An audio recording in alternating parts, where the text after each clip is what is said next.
The lights of the United Nations Hall burned cold that morning, white, sterile, indifferent. Rows of delegates adjusted their earpieces, expecting yet another polite statement from yet another small African nation. But what they got instead was history. In front of hundreds of cameras, Ibrahim Traoré, the youngest president on earth, was handed a 12-page speech not written by him but for him. It was an apology, crafted in Washington and refined in Paris. The message was simple: read this. Stay quiet. Keep the aid flowing. For a brief second, the room fell silent as he unfolded the document. You could almost feel the weight of 4 centuries pressing on his shoulders, the invisible chains of debt, charity, and humiliation. And then, with a calm that only conviction can bring, he folded the paper, slid it into his pocket, and looked straight into the cameras. I was not sent here to repeat someone else's script. Those words sliced through decades of diplomatic obedience. In that instant, the air inside the assembly changed. It was no longer about politics. It was about dignity, something no loan could buy, no sanction could erase. Across the world, millions watched, unsure if they were witnessing courage or suicide. Was this young captain from Burkina Faso defying the world's greatest powers, or simply signing his own isolation? And that's the question we're asking tonight. When you refuse to kneel before power, do you rise or do you stand alone? Because what happened after that moment didn't just shake the United Nations. It shook the very foundation of the modern world. Stay with us, because this is the untold story of the forbidden speech that turned submission into resistance, silence into thunder, and a forgotten nation into the heartbeat of a new Africa. Please share this video if you believe that dignity must never be negotiated. Subscribe if you believe that truth is greater than headlines. 2 months before that thunderous moment at the United Nations, the script for confrontation had already been written not in New York, but in the quiet corridors of power stretching from Washington to Paris. After openly condemning the bombing of Gaza and denouncing France's interference in the Sahel, President Ibrahim Traoré found himself trapped in an invisible cage. His phone calls went unanswered. Aid transfers mysteriously stalled. And then came the ultimatum, a 12-page apology statement drafted in English and French, stamped with polite threats and financial conditions. Read this, Mr. President. Do it for stability. Do it for your people. Behind the diplomatic smile was a veiled warning: obey, or watch your nation collapse under isolation. The IMF made it clear $450 million in relief funds would vanish overnight if the apology wasn't read at the upcoming UN session. It wasn't just blackmail, it was theater, and Traoré refused to play the role written for him. One midnight in Ouagadougou, he met privately with the U.S. ambassador. On the table lay a folder of leaked documents exposing Burkina Faso's new gold contracts with China proof that the West was watching every move. The ambassador's words were as sharp as they were calm. "We know everything. That means we can do anything." But instead of flinching, Traoré smiled. He had studied their playbook. He knew that power wasn't just about force, it was about perception. So he crafted his counterattack not with soldiers, but with strategy. He allowed rumors to spread that he was preparing to apologize. Western media sighed in relief. Investors relaxed. Diplomats whispered that the Burkinabe problem was finally under control. Meanwhile, in the heart of Ouagadougou, something extraordinary was unfolding.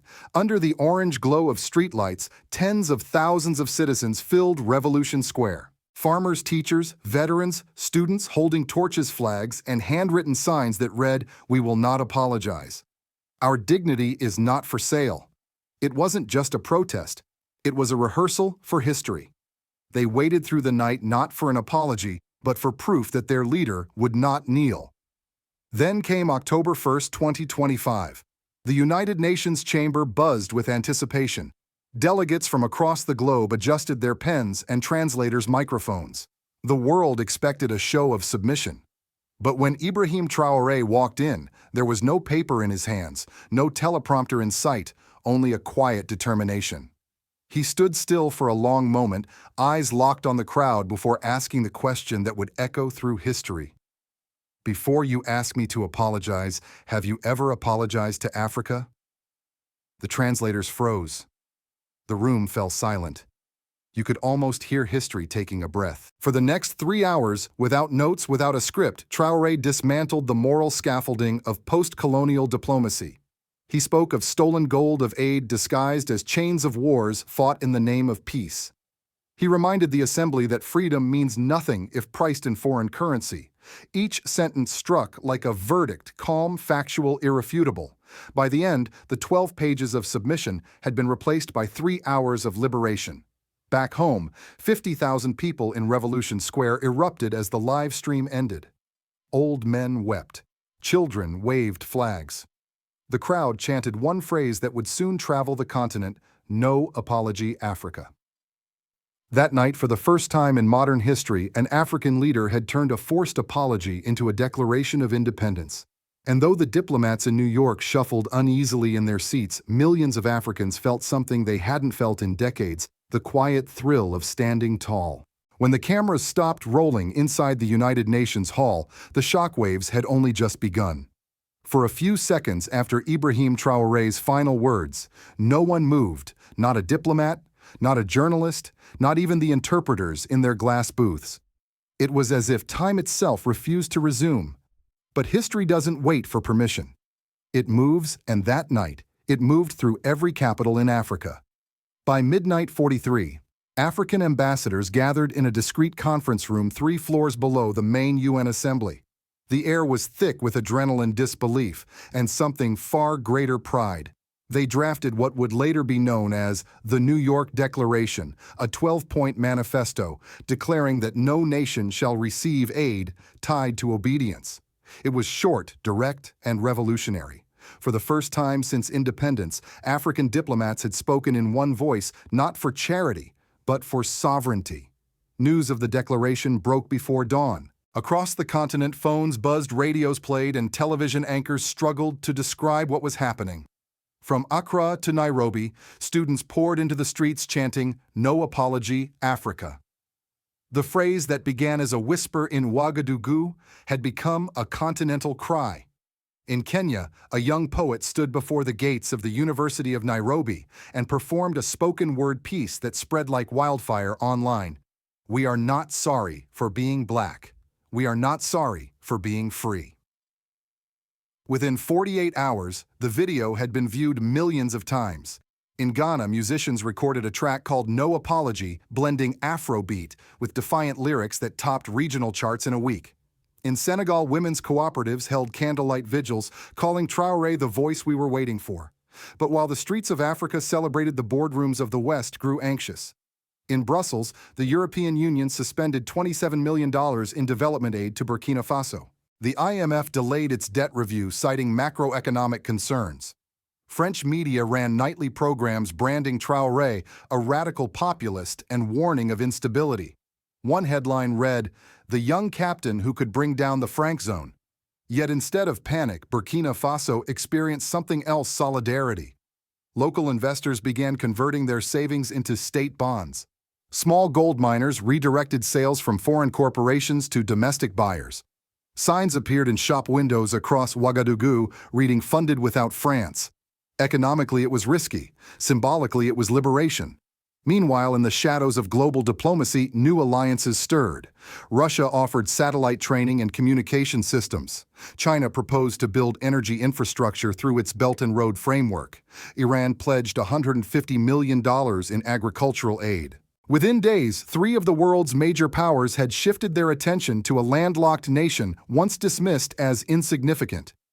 Western analysts began calling it the Traoré effect, the moment Africa, long treated as a pawn, started to move as a player. In Washington, leaked memos revealed growing unease. One read, "If Traoré's defiance spreads, we may witness the unraveling of Western influence across sub-Saharan Africa within the decade." In Paris, emergency meetings were held at the Élysée Palace. One French diplomat was quoted saying, "A century of influence could disappear faster than anyone imagined." But beyond the political tremors, something deeper was happening, a change in the continental psyche. For decades, Africa had been told to stay quiet, to be grateful, to wait. Now, a generation was waking up to a new question. If one man can reject submission before the entire world, what could 54 nations do together? The answer began forming not in speeches, but in hearts. In the markets of Dar es Salaam, in the classrooms of Lusaka, in the studios of Lagos, the phrase, "no apology." Africa became a symbol of dignity reclaimed. And for the first time in modern history, Africa's rebellion wasn't fought with weapons, but with words, ideas, and unity. The world had tried to silence Ibrahim Traoré. Instead, it had awakened a continent. When the applause finally faded in New York, the consequences began to unfold back home, not as chaos, but as transformation. Across Africa's capitals, from Bamako to Addis Ababa, policymakers, economists, and ordinary citizens began to ask the same question: what happens next? Could one man's defiance trigger a renaissance of sovereignty, or would it invite a storm of retaliation? The immediate aftermath was uncertain. In Ouagadougou, the euphoria of Revolution Square gave way to hard reality. Sanctions began tightening. The European Union halted development projects. The IMF froze Burkina Faso's credit lines. Import prices climbed. The local currency trembled. Yet something deeper held the nation together: pride. For the first time in decades, Burkinabe citizens felt that their hardship carried meaning. Farmers organized cooperatives to produce what they once imported. Small workshops sprang up across the Sahel, repairing tools, recycling metal, and producing goods made in Burkina. Youth entrepreneurs built digital payment systems to replace foreign banking apps blocked by sanctions. It was not comfort, but it was independence, and for many, that was worth the price. Economists began to describe the unfolding moment as the Traoré precedent. A living experiment in self-determination. Could a nation survive, even thrive, without Western financial approval? To analyze this uncertain path, three scenarios emerged across policy think tanks and African universities. Scenario 1, the resilient stand. Burkina Faso endures sanctions but stabilizes through internal trade. Growth slows, but the social fabric tightens. Citizens accept less comfort in exchange for more control. Inflation bites, but the sense of purpose strengthens. This is the slow, stubborn path of sovereignty. Scenario 2, the continental breakthrough. Inspired by Traoré's courage, 15 African countries begin revising their mining and energy contracts, demanding a minimum 51% local ownership. Regional trade through the African Continental Free Trade Area surges by 22%. The Sahel forms a new economic axis where gold, cobalt, and gas are priced in local currencies instead of dollars. Global investors once cautious return under fairer terms. Economists call it sovereign capitalism. Historians might one day call it the Traoré Doctrine. Scenario 3, the isolation spiral. The darker path: prolonged sanctions, frozen IMF lines, and external pressure causing shortages. Fuel prices exceed $6 per gallon. Food inflation crosses 40% in rural areas. Yet even under strain, Burkina Faso refuses to beg. The revolution survives, measured not in prosperity, but in endurance, a moral economy built on dignity rather than comfort. No one could predict which path would prevail. But across Africa, one fact had already been written into history: a sitting African president had defied the global financial order on camera and survived politically. That precedent changed everything. Because after that day, every leader who walked into a meeting with the IMF or the World Bank carried a new question in their mind: if Traoré could say no, why can't I? From the halls of power to the dusty markets of Niamey and Bamako, a quiet revolution of thought began. School teachers debated sovereignty in classrooms. Taxi drivers quoted Traoré's words on radio shows. Even in villages with no internet, people spoke of that young man who told the world the truth. And so, while Western institutions prepared their countermeasures, Africa was preparing something far more powerful: belief. A belief that survival without submission is possible. That dignity, once reclaimed, can feed a nation longer than any loan. Burkina Faso was no longer just a country. It had become a mirror reflecting both the cost and the courage of freedom. While the streets of Ouagadougou glowed with candlelight vigils and pride, the boardrooms of the Western world were filled with unease. Ibrahim Traoré's words hadn't just challenged the IMF or the European Union, they had pierced the moral armor of an entire global order. In Washington, the reaction was swift but conflicted. Internal memos leaked from the State Department and the CIA described Traoré's defiance as a strategic contagion. One classified report warned that if his rhetoric spread, the Global South could begin recalibrating its relationship to the dollar and to Western institutions. At the National Security Council, one advisor was quoted saying, "He's young, disciplined, and incorruptible. That makes him dangerous." In Paris, the crisis was emotional. The French press called the incident a humiliation in plain sight. For decades, France had shaped the economies of its former colonies through the CFA franc and layers of dependency. Now, a single speech had cracked that legacy. The French Foreign Ministry convened emergency meetings under the banner "Contain the Ideological Contagion." Their fear wasn't of war, it was of awakening. Meanwhile, the African Union moved with quiet conviction. During an all-night session in Addis Ababa, diplomats from 12 nations signed the finalized version of the New York Declaration, solidifying the principle that no aid should ever come with political strings. It was an unprecedented consensus, and Washington knew it. Across the Atlantic, the tremor reached unexpected shores. In Brazil, students compared Traoré's sovereignty doctrine to Latin America's fight against corporate colonialism. In Cuba and Haiti, murals of Traoré appeared beside images of Che Guevara and Toussaint Louverture, symbols of rebellion reborn in a new century. In the Caribbean, reggae artists remixed his quotes into protest songs, their lyrics echoing through the islands, "We will not apologize for being free." Even further away in Australia and New Zealand, Indigenous activists adopted his words as rallying cries for land rights and cultural revival. What had begun as one African leader's rebellion had become a universal anthem for dignity. And yet, not all the West was blind. At Harvard, Oxford, and Georgetown professors began to debate a new term, moral debt. The idea that the global North, after centuries of extraction, owed not just money, but truth and acknowledgement that development aid had often been a mask for control. A quiet revolution began in academic halls where students asked, if dignity cannot be negotiated, then what must the New World economy look like? In a matter of weeks, the Traoré doctrine, once dismissed as populism, had become a topic of discussion in parliaments, lecture halls, and media studios. The Western narrative of stability through obedience was unraveling. For the first time, the map of global influence no longer followed the old lines of empire. It followed the current of conscience. Because one speech born in defiance had crossed oceans, languages, and generations, forcing the world to confront a question it had long avoided. If Africa no longer apologizes, can the rest of the world continue to pretend it has nothing to apologize for?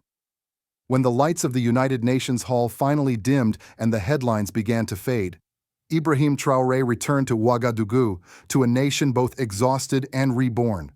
The crowds that once roared in Revolution Square had gone home, but their voices still lingered in the air like the echo of a drum that refuses to die.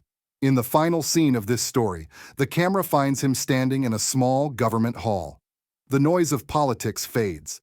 The soldiers, ministers, and cameras step aside as an old war veteran, his hands trembling with age, approaches the young president. In his grip is a tattered flag, the first independence banner of Burkina Faso. Its colors are faded, its edges are torn, but its message remains clear. Dignity has no price.